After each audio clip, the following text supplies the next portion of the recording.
तो आज हम एक ऐसी किताब की बात करने वाले हैं जो मतलब लिटरली आपके दिमाग के परखच्चे उड़ा देगी। हम हमारे पास युवाल नोआ हरारी की सेपियंस का एक विश्लेषण है और इसका मेन क्वेश्चन ये है कि हम इंसान जो भी हैं, जो भी मानते हैं, क्या वो सच है? या बस एक बहुत बड़ी, बहुत कामयाब कहानी। एग्जैक्टली तो चलिए इसी आइडिया को थोड़ा खोलते हैं।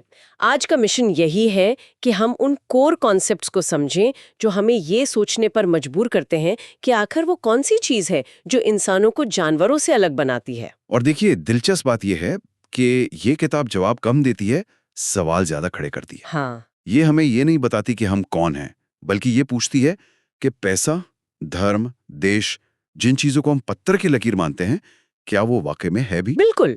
और यहीं से शुरू होता है सबसे बड़ा आइडिया। हम सब यही सीखते आए हैं कि इंसान अपने बड़े दिमाग की वजह से, अपने टूल्स की वजह से टॉप पर है।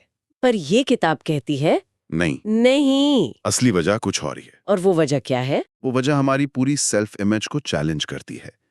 हरारी के मुताबिक इंसान की असली सुपर पावर उसका दिमाग या उसके हाथ नहीं है, तो फिर क्या है? बल्कि उसकी कहानियां गढ़ने और उन पर सामूहिक रूप से मतलब कलेक्टिवली विश्वास करने की क्षमता है। कहानियां? हाँ, कहानियां।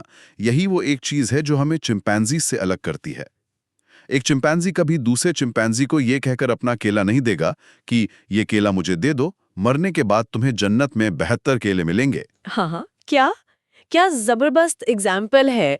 मतलब हम करोड़ों की संख्या में अजनबियों के साथ कोऑपरेट कर सकते हैं सिर्फ इसलिए कि हम सब एक कॉमन स्टोरी पर यकीन करते हैं। बिल्कुल, चाहे वो भारत नाम की कहानी हो या गूगल नाम की एक कंपनी। या रुपया नाम का एक कागज का टुकड़ा। सही, इसी को हरारी कलेक्टिव इमेजिनेशन या फिक्शन कहते हैं। और ये सिर्फ पुरानी बातें नहीं हैं। तो करेंसी क्या है या सोशल मीडिया पर वायरल होना, इनकी अपनी कोई फिजिकल वैल्यू नहीं है, पर क्योंकि लाखों लोग मानते हैं कि ये जरूरी है, ये दुनिया बदल सकते हैं। ठीक है, तो अगर कहानियां ही हमारी सुपर पावर है तो ये सुपर पावर आई कहाँ से? किताब इसे 4 बड़े स्टेजेस में देखती है ना? 4 क्रांतियां। हाँ, 4 बड़ी क्रांतियां जिन्होंने हमें शिकारी संग्राहकों से आज के लगभग भगवान जैसे इंसानों में बदल दिया। ओके, तो एक एक करके समझते हैं। पहली वाली, ये कॉग्निटिव रेवोल्यूशन। हाँ, संज्ञानात्मक क्रांति। सुनने में तो ये बड़ा भारी शब्द लगता है। मतलब क्या है इसका आसान भाषा में? इसका सिंपल मतलब है कल्पना की शक्ति का जन्म। लगभग 70,000 साल पहले हमारे दिमाग में कुछ ऐसा हुआ कि हम ऐसी चीजों के बारे में बात करने लगे जो असल में है ही नहीं। जैसे कि? जैसे इससे पहले भाषा का इस्तेमाल शायद सिर्फ ये बताने के लिए होता था कि देखो, नदी के पास शेर है, सावधान। Right, factual information. हाँ, लेकिन इस क्रांति के बाद भाषा का इस्तेमाल ये कहने के लिए होने लगा कि हमारे कबीले का रक्षक एक महान सिंह देवता है जो आसमान में रहता है। अच्छा। ये जो सिंह देवता है, ये कल्पना है, ये एक फिक्शन है।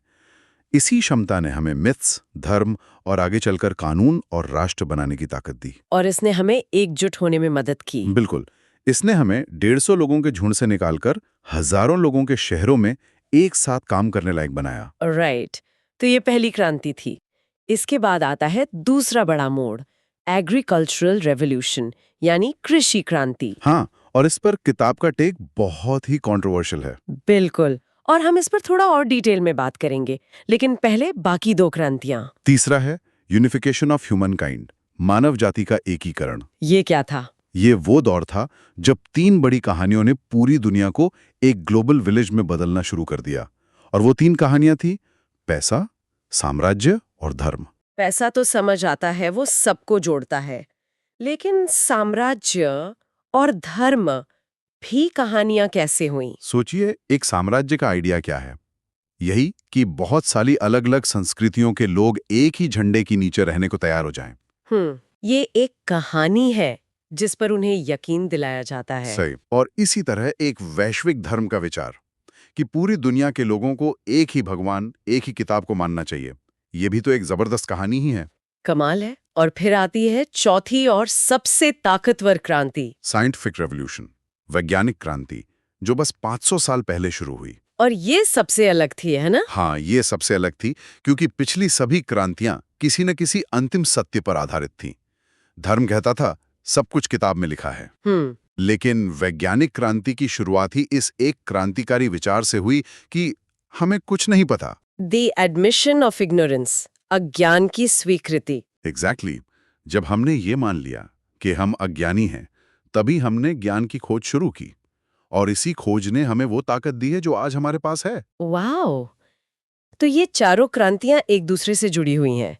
कॉग्निटिव रेवोल्यूशन ने कहानियों की ताकत दी, एग्रीकल्चर ने उन कहानियों को लागू करने के लिए बड़ी आबादी दी, यूनिफिकेशन ने उन कहानियों को ग्लोबल बनाया। और साइंस ने हमें उन कहानियों को हकीकत में बदलने की पावर दे दी। आपने बिल्कुल सही तरीके से इसे समराइज किया है। शुक्रिया।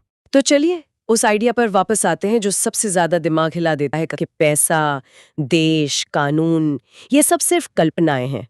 इसे समझने थोड़ा मुश्किल है। इसे ऐसे समझिए जैसे किसी फुटबॉल मैच के नियम। Football match. हाँ, उसमें ऑफसाइड का नियम होता है ना। हाँ, होता है। तो ये ऑफसाइड है क्या? कोई असली लाइन तो नहीं है मैदान पर, वो बस हाँ। एक नियम है जिस पर दोनों टीमें और रेफरी भरोसा करते हैं। और अगर भरोसा ना करें तो खेल ही नहीं हो सकता। बस हमारी पूरी सोसाइटी ऐसे ही हजारों ऑफसाइड नियमों पर चल रही है। मतलब मेरा बैंक अकाउंट, मेरी यूनिवर्सिटी की डिग्री, ट्रैफिक लाइट का लाल रंग, ये सब असल में बस एक ग्रैंड एग्रीमेंट है। बिल्कुल। 1000 रुपए के नोट की अपनी कोई कीमत नहीं है, वो बस एक कागज है। सही बात है। उसकी कीमत सिर्फ इसलिए है क्योंकि हम सब मानते हैं कि उसकी कीमत है। जिस दिन हम सब मानना बंद कर देंगे, वो बस कागज का टुकड़ा रह जाएगा। इसको इंटर सब्जेक्टिव रियलिटी कहते हैं, है ना? हाँ, एक ऐसी हकीकत जो सिर्फ इसलिए मौजूद है क्योंकि हम सब उस पर कलेक्टिवली विश्वास करते हैं। लेकिन एक मिनट, ये सुनने में थोड़ा अजीब नहीं लगता? कोई सैनिक सीमा पर अपनी जान एक कहानी के लिए तो नहीं देता, उसके लिए तो वो सच्चाई है। ये बहुत जरूरी सवाल है। हरारी ये नहीं कहते कि ये कहानियां कमजोर हैं, वो कहते हैं कि ये दुनिया की सबसे ताकतवर चीज है। जब कोई चीज फिक्शन होती है, पर इसका मतलब ये नहीं कि वो असली नहीं है। गूगल एक फिक्शन है, एक लीगल एंटिटी, पर उसकी पावर तो असली है। राइट। एक सैनिक के लिए देश की कहानी उसकी जान से ज्यादा कीमती हो सकती है। इन कहानियों की ताकत ही इस बात में है कि हम इन्हें हकीकत मानकर जीते और मरते हैं। Okay, I get it now. ये हमारी शेयर्ड रियलिटी का सॉफ्टवेयर है।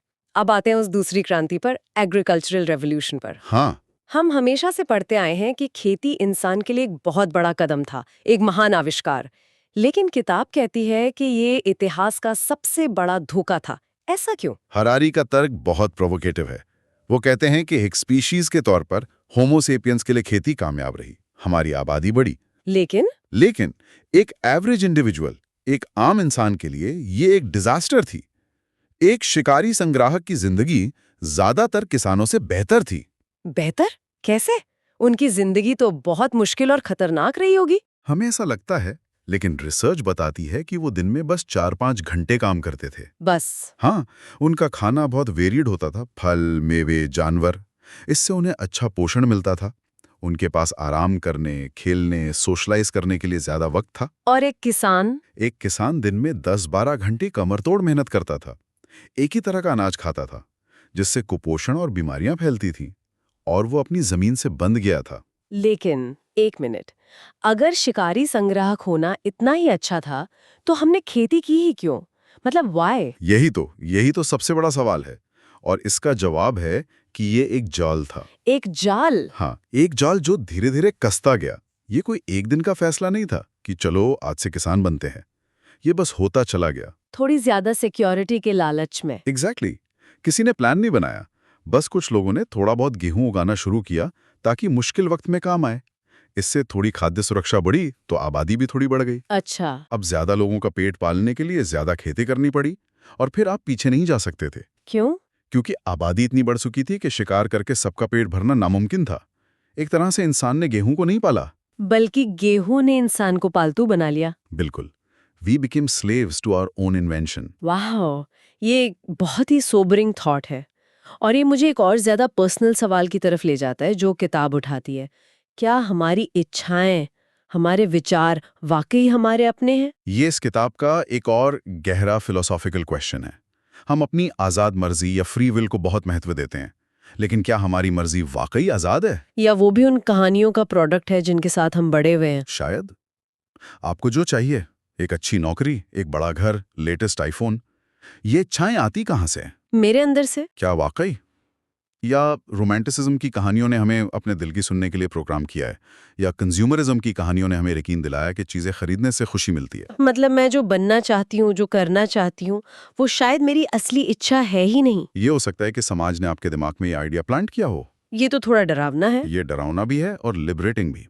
अगर आप ये समझ जाएं कि आपकी बहुत सी इच्छाएं बाहर से आई हैं, तो शायद आप उनसे मुक्त होकर ये पूछ सकते हैं कि मैं असल में क्या चाहता हूँ। ये सब सोचते हुए किताब का जो आखिरी हिस्सा है वो भविष्य की एक बहुत ही कॉम्प्लेक्स तस्वीर दिखाता है।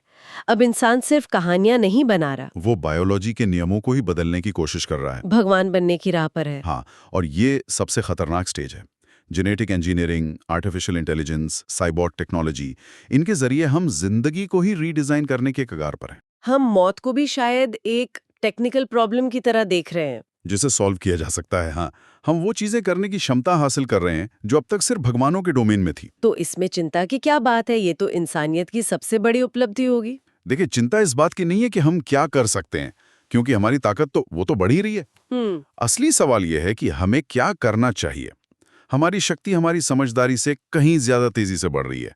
We have the power of gods, but not the wisdom. हम ऐसे भगवान बन रहे हैं जिन्हें ये नहीं पता कि वे क्या चाहते हैं। बिल्कुल।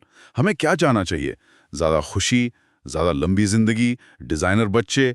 इन सवालों के जवाब हमारे पास नहीं है। तो इस पूरी चर्चा को अगर समेटा जाए, what does this all mean? मेरे लिए जो सबसे बड़ा टेक अवे है वो ये है कि हमारी पूरी दुनिया, हमारी सभ्यता असल में कल्पना की एक बहुत ही नाजुक नींव पर खड़ी है। और इस दुनिया को हमने अपनी फिजिकल स्ट्रेंथ से नहीं बल्कि कहानियों पर यकीन करके जीता है। बिल्कुल। और इसमें एक तरह की आज़ादी भी छिपी है ना?